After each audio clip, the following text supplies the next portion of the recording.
నమస్తే, welcome to BRK education. ఈరోజు మనతో పాటు ఉన్నారు retired CM Indian bank guest faculty Rammohan నమిలే గారు మనతో పాటు ఉన్నారు. వారితో మాట్లాడతాం, పరిచయం చేసుకుందాం. సార్ నమస్కారం. నమస్కారం అమ్మా. సార్ ఎలా ఉన్నారు? ఫైన్ అమ్మా, క్వైట్ ఫైన్. చాలా మందికి బ్యాంక్ ఉద్యోగాలంటే ఎవరికి ఇష్టం ఉండదు చెప్పండి. సో అలా ఉద్యోగాలు ఇష్టం ఉన్నప్పుడు చదవాలి కదా, ఎలా చదవాలి, ఎక్కడికి వెళ్ళాలి, అసలు ఎక్కడ కోచింగ్ తీసుకుంటే చాలా బాగుంటుంది, వీటన్నిటి గురించి డీటెయిల్గా మాట్లాడడానికి మనతో పాటు ఉన్నారు retired CM Indian bank guest faculty Rammohan నమిలే గారు మనతో పాటు ఉన్నారు. వారితోనే మాట్లాడదాం. సార్ నమస్కారం. సార్ నమస్కారం అమ్మా. సార్ చెప్పండి సార్, అసలు బ్యాంక్ ఎగ్జామ్ అంటే ఎవరికి ఇష్టం చెప్పండి? ఎవరికి ఇష్టం ఉండదు, చాలా మందికి ఇష్టము. అలా ట్రై చేస్తూనే ఉంటారు కొన్ని సంవత్సరాలుగా, కోచింగ్ కానీ అలా లాంగ్ పీరియడ్లో కూడా తీసుకొని ట్రై చేస్తుంటారు. అసలు ఎలా స్టార్ట్ చేయాలంటారు బ్యాంక్ ఎగ్జామ్స్కి ముందుగా? బేసిక్గా ఉద్యోగాలు రెండు రకాలమ్మా. Sir what we say white collar jobs, ఇంకోటి బ్లూ కాలర్ జాబ్స్. ఓకే. అంటే ఫిజికల్గా కష్టపడి చేసేదేవాడిని వి సే ఫ్యాక్టరీస్లో, అంటే ఆ మిషన్ దగ్గర ఉండాలా, దాన్ని రన్ చేయడము, all those things we say blue collar jobs. Okay. ఆఫీసులో కూర్చొని ఏసీలోనూ, పాత రోజుల్లో ఫ్యాన్ ఉంటేనే ఎక్కువ. ఇంట్లో ఫ్యాన్ ఉండదు, ఆఫీస్లో ఫ్యాన్ ఉంటుంది, బ్యాంక్లో ఫ్యాన్ ఉంటుంది. సో బ్యాంక్ కింద కూర్చొని జాబ్ చేస్తుంది. బ్యాంక్ కస్టమర్లకు కూడా ఆ లోపల ఉండే స్టాఫ్ని చూసి మనం అటు సైడ్ పోతే బాగుండు ఎప్పుడైనా అనే ఆలోచన వచ్చి ఉంటుంది. సో ఈ రెండు రకాల జాబ్ అయితే now it's all AC environment.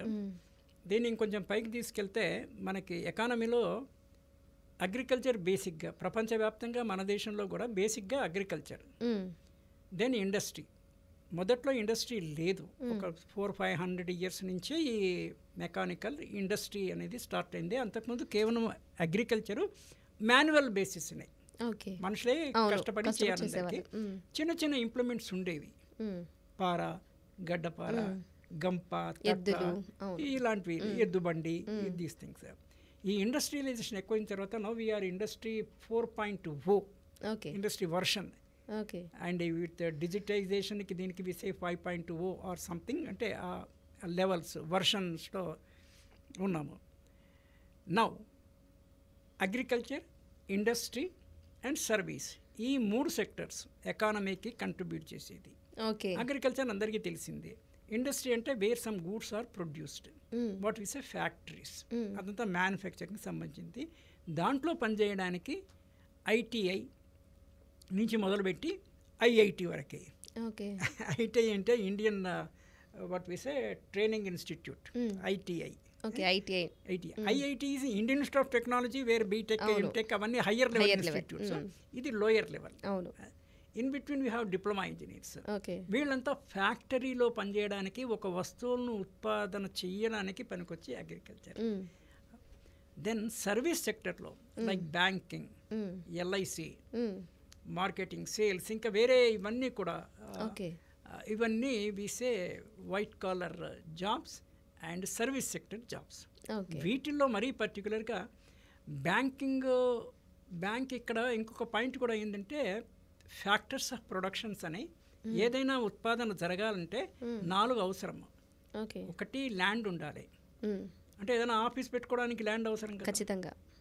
Land లేకపోయినా కనీసం ఒక వర్టికల్లో పెద్ద బిల్డింగ్లో ఒక ఫ్లోర్ అవసరం కదా, ల్యాండ్ కానీ స్పేస్ కానీ ల్యాండ్. దెన్ లేబర్ అంటే కూలీ హమాలి అని కాదమ్మా, అందరూ లేబర్స్, మనుషులంతా లేబర్సే, లెవెల్స్ డిఫరెంట్. అంతే. సిఇఓ నుంచి మొదలుపెట్టి పైనుంచి కింది వరకు, క్లర్క్, ప్యూన్ వరకు కూడా అంతా లేబరే, మ్యాన్ పవర్. ఇంకా కొంచెం బాగా చెప్పాలంటే man power, land labour. Capital, డబ్బు కావాలి. డబ్బు టోకెన్, అంటే రిజర్వ్ బ్యాంక్కి నోట్లు ప్రింట్ చేసే అధికారం ఉంది, but there are certain conditions for it.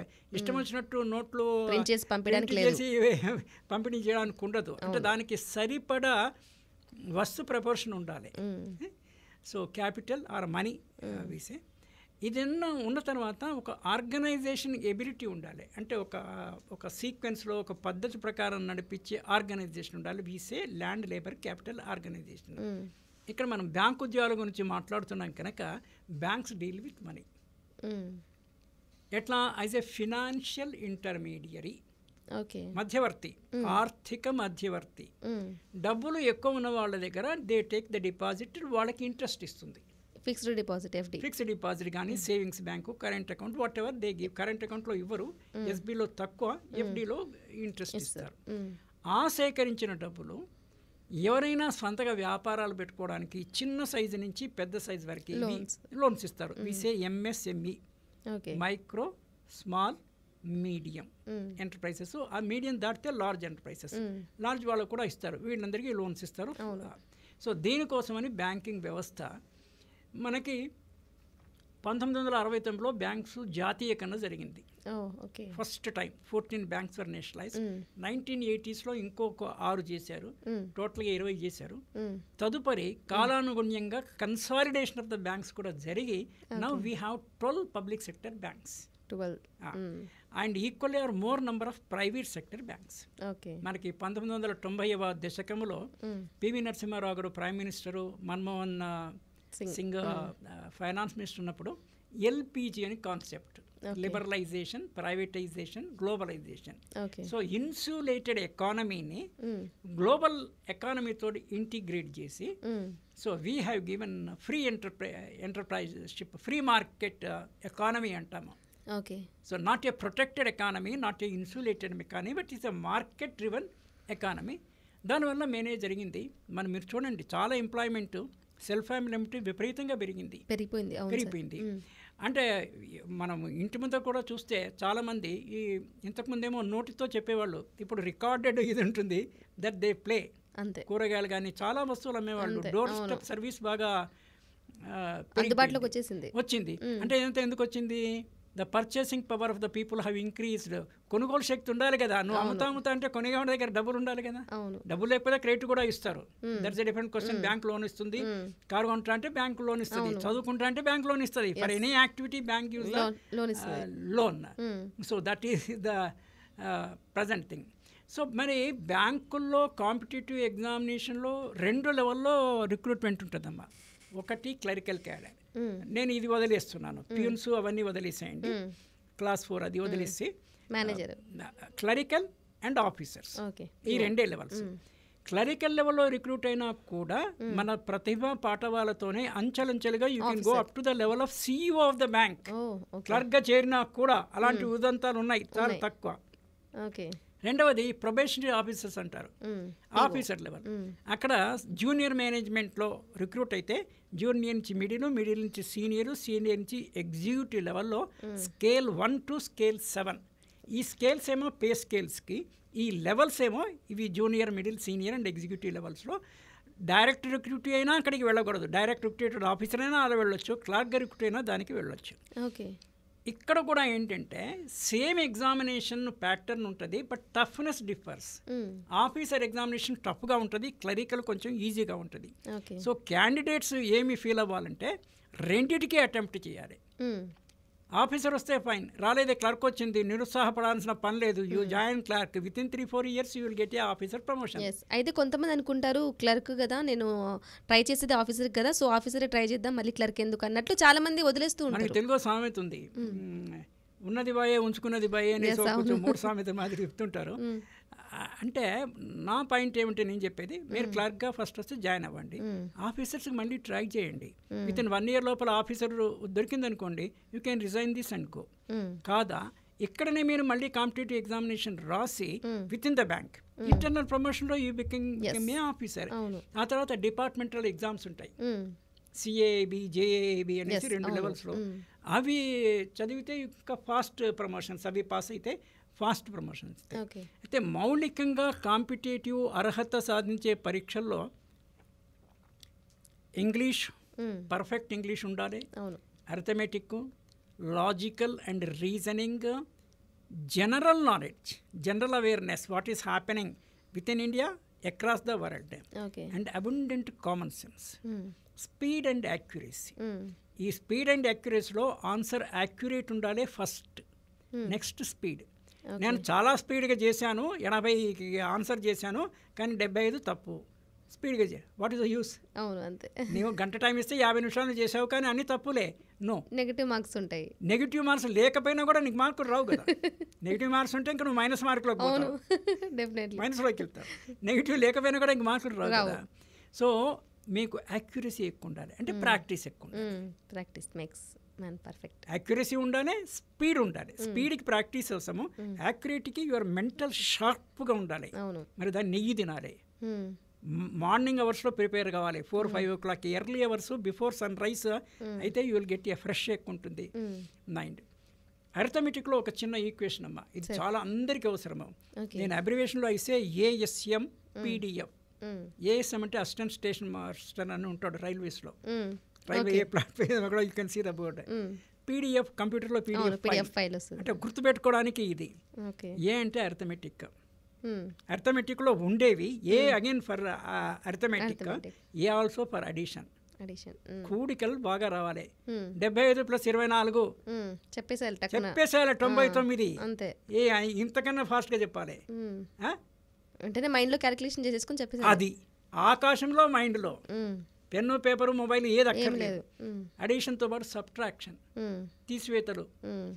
దీని రెండిటి విజృంభణ హయ్యర్ లెవెల్ ఫామ్సే division, multiplication. Subtract division, add multiplication. So గుణకారము, భాగారము, కూడిక, తీసివేత ఇవి పర్ఫెక్ట్గా రావాలి. ASM PDF percentages. 80కి 20 అయితే 100కి ఎంత percentages. Decimals. F fractions. ASM PDF percentage, decimal and fraction. ఇవి కనుక వచ్చి ఇంగ్లీషు, లాజికల్ సైన్స్ ఇవి వస్తే కోచింగ్ సెంటర్కి అన్న పాయింట్ అన్నారు మీరు, అక్కర్లేదమ్మా. కోచింగ్ సెంటర్ అక్కర్లా. డబ్బులు ఎక్కుంటే వెళ్ళొచ్చు, అది వేరే సంగతి. పేరెంట్స్కి పైచ్యం ఉంటే వెళ్ళొచ్చు. మీరు ప్రాక్టీస్ చేయండి ఇంట్లో. అంటే కొంతమంది సంవత్సరాలుగా బ్యాంక్ కోచింగ్లలో ట్రైనింగ్ తీసుకుంటూ, కోచింగ్ తీసుకుంటూ ట్రై చేస్తున్నాం కానీ రావట్లేదు. అక్కర్లేదు. నేను చెప్పిన ఫార్ములా అండి. అంటే first of all swat analysis అని ఒకటి. మీ బుర్ర ఎంత షార్పో మీకు తెలియాలి ఫస్ట్. అంతే. దాన్ని ఇంప్రూవ్ చేసుకునే స్కోప్ ఉందా లేదా అది తెలియాలి. స్కోప్ ఉంటే ట్రై చేయొచ్చు. స్కోప్ లేదనుకో ఏదో పనికిమాలిన ఉద్యోగం చేసుకో. అంటే నీకు అర్హత పెంచుకో, లేకపోతే కుదిరిన దగ్గరికి చేసుకో. కోచింగ్ సెంటర్స్కి పోతే చెడ్డదని నేను అన్నదు. వాళ్ళకి ఫీజు టైం వేస్ట్, వాళ్ళకి ఫీజు. ఇప్పుడు కోచింగ్ సెంటర్ కూడా మీరు తీసుకోండి స్టాటిస్టిక్స్. 10,000 మంది కోచింగ్ తీసుకుంటే 100 మందికి వస్తుంది. మిగిలిన వాళ్ళంతా contributors in the form of the fee. ఈ వీళ్ళంటే 100కి బెనిఫిషియరీ, 99 మంది పర్సంటేజ్ వైజ్గా 99 మంది కాంట్రిబ్యూటర్స్. అక్కర్లా. మీరు బుక్కులు తెచ్చుకొని పెన్సిల్లో చేయండి, so that you can rub and again do it. Model question papers దొరుకుతాయి కదా. పెన్సిల్లో చేస్తే ఏంటంటే ఫస్ట్ టైం చూసుకోండి స్కోరు, మళ్ళీ సెకండ్ టైం స్కోర్ ఏమైనా పెరుగుతుందా పెరగట్లేదా, that you can do it. మనం అనలైజ్ చేసుకుంటూ వెళ్ళిపోవడము. అంటే అల్టిమేట్గా ఏంటంటేమా, ఒకటి మన ఇంటెలిజెన్స్ చెక్ చేసుకోవాలి, ఇంకోటి హార్డ్ వర్క్. హార్డ్ వర్క్ ఎవరికైనా ఒకటే, కానీ intelligence differ from person to person. మన ఇంటెలిజెన్స్ కూడా మనం ఎంతో కొంత ఇంప్రూవ్ చేసుకోవచ్చు. That is also possible. Super sir. చాలా చాలా చాలా బాగా బ్యాంకుకి సంబంధించి చాలా విశ్లేషణ, మీ అభిప్రాయం చాలా క్లియర్గా అందించారు. Thank you so much. So చూసారు కదండి, బ్యాంక్కి సంబంధించి అసలు బ్యాంక్ ఎగ్జామ్ రాయాలనుకున్న వాళ్ళు, బ్యాంక్ జాబ్ కొట్టాలి అనుకున్న వాళ్ళకి కంప్లీట్గా రామ్మోహన్ గారు వారి మంచి విశ్లేషణ, అభిప్రాయాన్ని కూడా చాలా చక్కగా తెలియజేశారు. ఇది వాళ్ళ బీఆర్కే ఎడ్యుకేషనల్లో ఒక మంచి special interview. Stay tune BRK news Telugu సత్తా.